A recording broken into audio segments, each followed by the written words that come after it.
لا حول ولا قوة إلا بالله العلي العظيم. أعوذ بالله من الشيطان الرجيم. بسم الله الرحمن الرحيم. الحمد لله الذي هدانا لهذا وما كنا لنهتدي لولا أن هدانا الله. لقد جاءت رسل ربنا بالحق والصلاة والسلام والتحية والإكرام على سيد أسلم ما في الوجود سر الله في كل موجود نقطة دائرة الوجود وصاحب الحمد والمقام المحمود مولانا ومولى الثقلين جد الحسن والحسين أبي القاسم محمد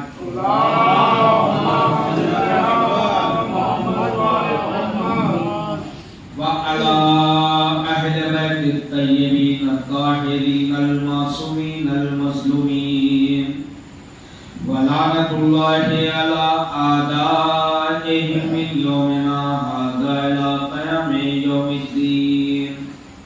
أما بعد وقد قال الله تعالى وتبارك في كتابه الكريم وهو أصدق الصادقين وقوله الحق. بسم الله الرحمن الرحيم. هل جزاء الإحسان إلا الإحسان. صلى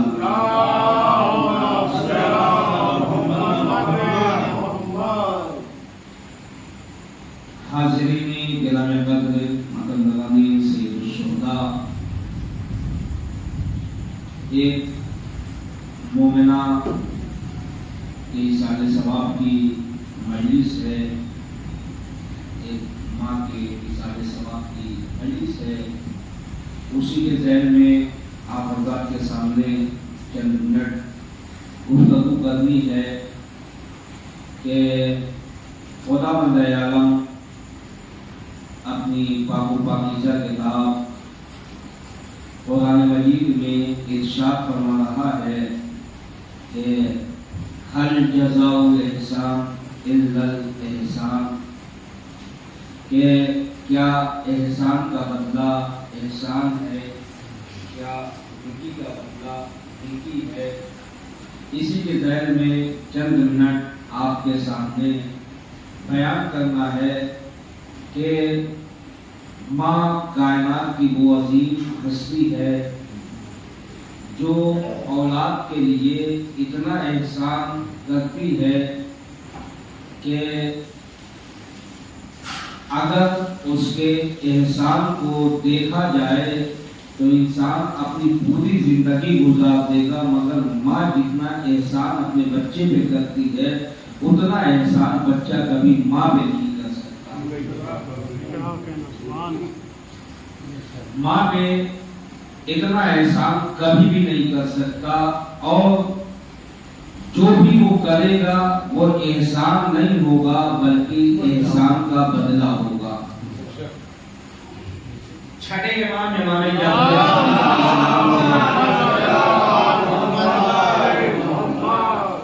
پوچھا گیا کہ مولا یہ بتائیے کہ احسان کہتے کسے ہیں؟ تو ہمارے امام نے جواب دیا کہ جو پہلے کیا جائے وہ احسان ہے، جو پہلے کیا جائے وہ احسان ہے. یعنی ماں باپ نے ہمیں کھلایا اور جب وہ بوڑھے ہو گئے تو اب ہم کھلا گئے ہیں، تو کہا کہ یہ احسان نہیں ہے، یہ احسان کا بدلہ ہے.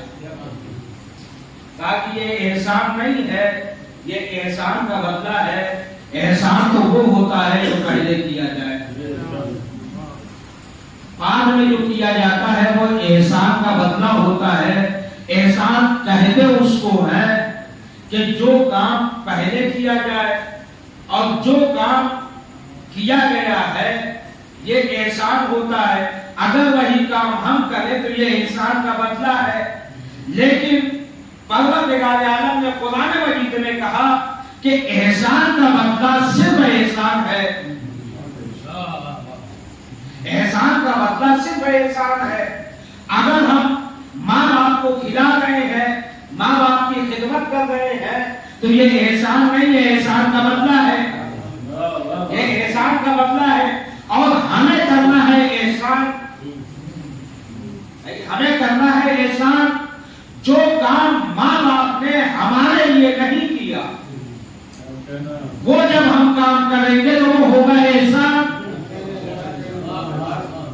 وہ ہوگا احسان۔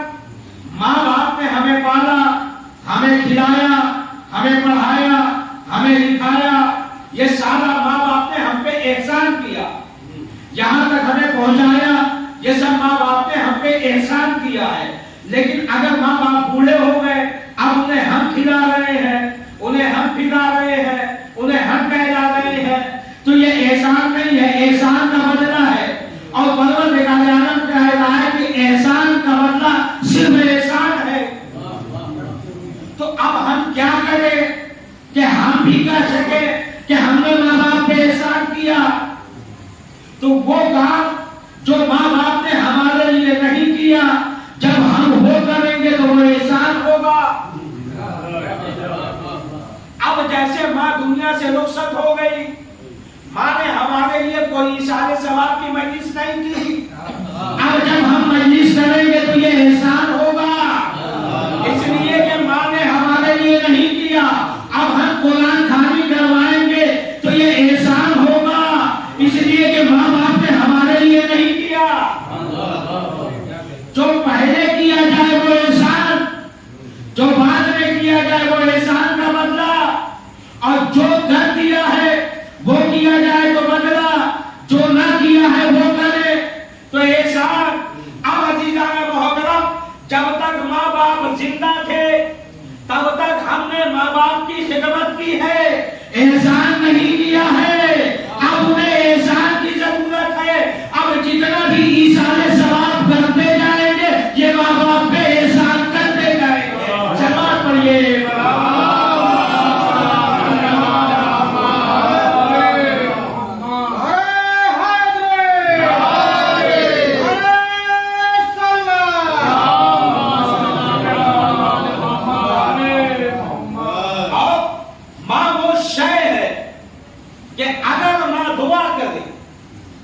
تو اولاد کے حق میں ماں سے بہتر کوئی دعا ہی نہیں کر سکتا۔ اور جو بھی افراد ماں باپ کی خدمت کرتے ہیں ان کی زندگیاں کامیاب ہوتی ہیں، جو بھی خدمت کرتے ہیں ماں باپ کی۔ ایک تو یہ چیز ہے کہ نظام الہی ہے کہ جیسا کریں گے ویسا پائیں گے۔ اگر ہم نے ماں باپ کی خدمت کی ہے تو ہماری اولاد ہماری خدمت کرے گی، ہماری اولاد ہماری خدمت کرے گی۔ اگر ہم نے ماں باپ کو نظر انداز کیا ہے تو ہماری اولاد اس سے زیادہ ہمیں نظر انداز کرے گی۔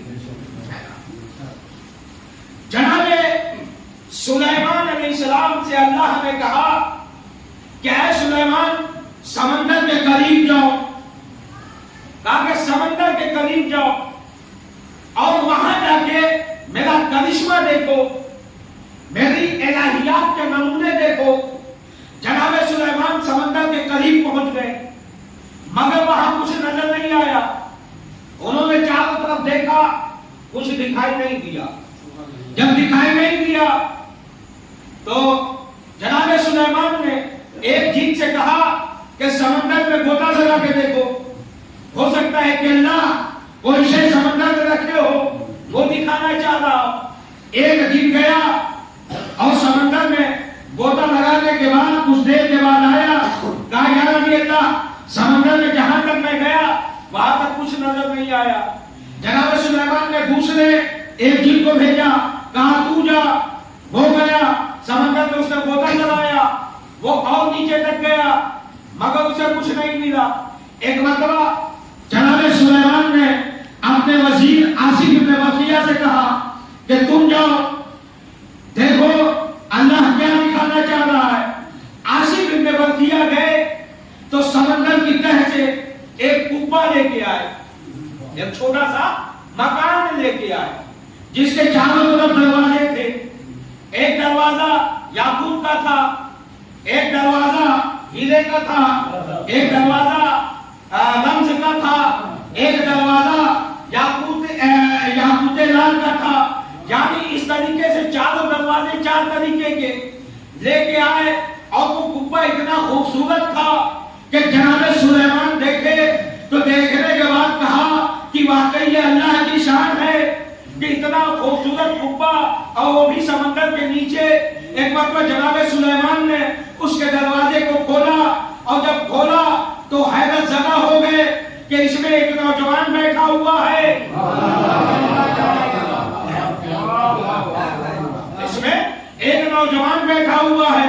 جناب سلیمان پریشان ہوئے کہ یہ کبا سمندر کے بیچ میں، سمندر کے تہہ میں، اور اس کبے میں ایک قطرہ پانی نہیں، اور یہ نوجوان اس میں بیٹھا ہوا ہے، عبادت کر رہا ہے۔ جناب سلیمان اس کے قریب جاتے ہیں، اور جاتے ہیں جیسے ہی تو وہ فوراً کھڑا ہوتا ہے۔ کھڑا ہونے کے بعد کہتا ہے السلام علیکم یا نبی اللہ، اے اللہ کے نبی آپ پہ میرا سلام ہو۔ جناب سلیمان نے پوچھا کہ یہ بتا کہ تو سمندر کی تہہ میں کیسے پہنچا؟ کہا کہ تو سمندر کی تہہ میں کیسے پہنچا، اور یہ کبا تجھے کہاں سے ملا، اور تو کب سے ہے سمندر کی تہہ میں؟ تو اس نے کہا کہ یا نبی اللہ میری ماں بیمار تھی، کہا میری ماں بیمار تھی، اور تقریباً 70 سال تک میں نے ماں کے لیے دعائیں کی، ماں کی خدمت کی، اور جب میں ماں کی خدمت کرتا رہا تو ماں مجھے روز دعائیں دیتی رہی کہ پروردگار عالم میرے بچے کی عمر طویل کر دے، اس لیے کہ یہ مسلسل میری خدمت کر رہا ہے، میری دیکھ بھال کر رہا ہے۔ کہا کہ پروردگار عالم سے وہ دعا کرتی تھی کہ میری عمر دراز ہو جائے، میری عمر لمبی ہو جائے، مجھے ہر مصیبت و آفت سے بچا۔ یہاں تک کہ اس نے دعا کی کہ پروردگار عالم اسے اپنا ایسا عبادت گار بندہ بنا دے کہ یہاں تک شیطان کی پہنچ نہ ہو۔ میرے بچے کو ایسا عبادت گزار بنا دے کہ شیطان کی رسائی وہاں تک نہ ہو۔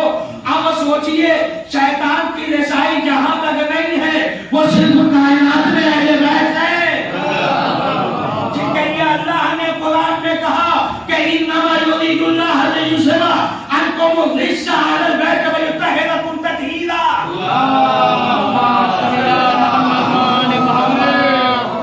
کائنات میں صرف یہ ہستیاں ہیں جن کے لیے رجس جن سے بہت دور ہے نا، اور اس کی ماں نے دعا کی کہ پروردگار عالم میرے بچے کو ایسا عبادت گار بنا دے، ایسا عبادت کرنے والا بنا دے کہ شیطان کی رسائی وہاں تک نہ ہو۔ اب جب اس کی ماں کا انتقال ہو گیا، یہ سمندر کے کنارے پہنچا، اس نے خوبصورت کبے کو دیکھا، اس نے کہا کہ میں اس میں اللہ کی عبادت کروں گا۔ یہ اللہ کی عبادت کے لیے اس کبے میں داخل ہوا۔ جب داخل ہوا تو ایک جن آیا اور اس نے اس کبے کو اٹھا کر سمندر میں پھینک دیا، سمندر میں کبے کو پھینک دیا۔ اب جب پھینکا تو یہ کبا سمندر کی تہہ میں چلا گیا۔ کہا کہ سمندر کی تہہ میں جب چلا گیا تو میرے لیے اور بھی آسانیاں ہو گئی۔ کہا کہ میں اس میں اللہ کی عبادت کرتا تھا، تو ایک مرتبہ اللہ کے نبی نے پوچھا کہ یہ بتا کہ تو کھاتا کیا ہے، پیتا کیا ہے؟ کہا تو کھاتا ہے، پیتا کیا ہے؟ تو ایک مرتبہ اس نوجوان نے کہا کہ ایک سبز پرندہ آتا ہے اور مجھے غذا دے کے چلا جاتا ہے۔ کہا کہ اس کا روز کا معمول ہے کہ وہ آتا ہے اور مجھے غذا دیتا ہے، میں کھاتا ہوں تو دنیا کی تمام نعمت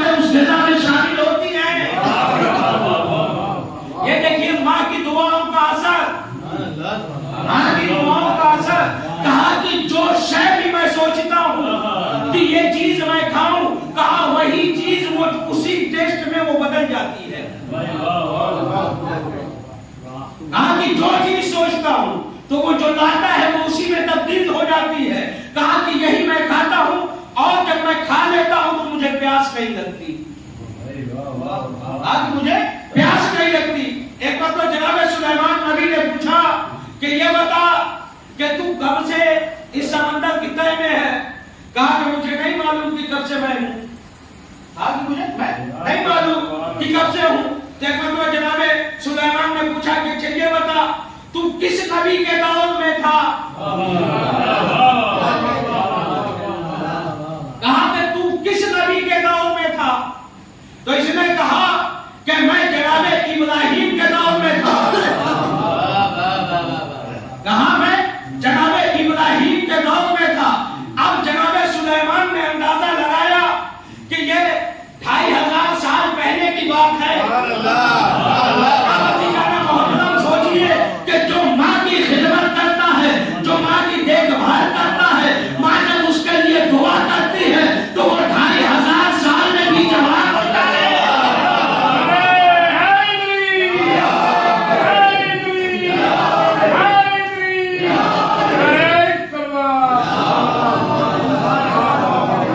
جب ماں دعا دیتی ہے تو انسان 2500 سال میں بھی جوان ہوتا ہے.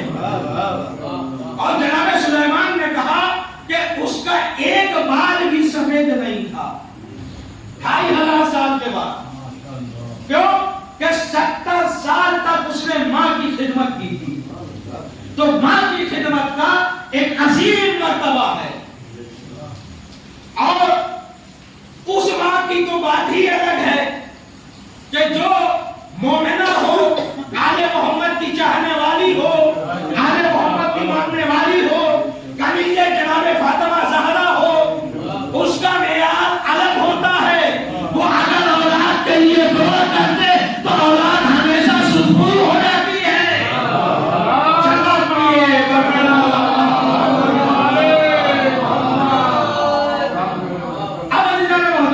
یہ ماں باپ جو ہوتے ہیں کائنات میں, تو جب ہم ان کی خدمت کرتے ہیں تو جب یہ دعائیں دیتے ہیں تو ان کی دعائیں سب سے تیز مستجاب ہوتی ہیں, قبول ہوتی ہیں. یعنی ماں کی دعا سے پہلے کسی کی دعا قبول نہیں ہوتی ہے. سب سے پہلے جن کی دعا قبول ہوتی ہے وہ ماں ہے. اولاد کے حق میں ماں کی دعا سب سے پہلے قبول ہوتی ہے.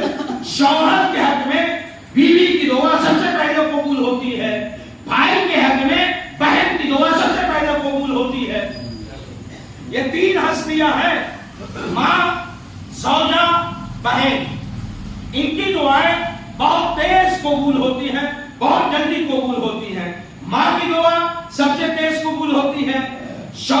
بیوی کی دعا شوہر کے حق میں قبول ہوتی ہے. بہن کی دعا بھائی کے حق میں قبول ہوتی ہے. اب عزیزان محترم, اب جیسے مان لیجیے جتنے پڑھنے والے بچے ہیں یہ ان کے لیے کہ اگر جیسے ایگزام ہو رہا ہے نا, اور کامیابی چاہیے تو بچوں کو یہ چاہیے کہ جو ان کی بہنیں ہیں, چھوٹی ہوں یا بڑی ہوں, ان سے کہہ کے جائیں کہ میرے لیے دعا کرو. اس لیے کہ اس وقت بہن کی دعا سب سے زیادہ قبول ہوگی. اسی طریقے سے اگر انسان انٹرویو میں جائے, شادی شدہ ہے, تو اپنی بیوی کو مصلی پہ بیٹھا دے اور بیٹھانے کے بعد جائے. جب جائے گا تو یقیناً سلیکٹ ہو کے آئے گا. ہے نا. تو یہ 3 ہستیاں ہیں کائنات میں, ماں, زوجہ, بہن, جن کی دعائیں اللہ سب سے پہلے قبول کرتا ہے.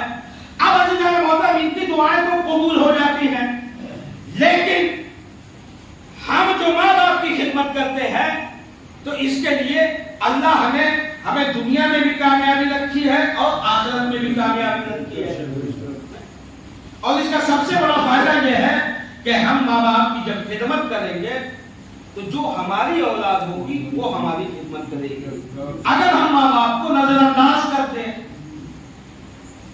تو ہماری اولاد ہمیں اس سے دگنا نظر انداز کرے گی.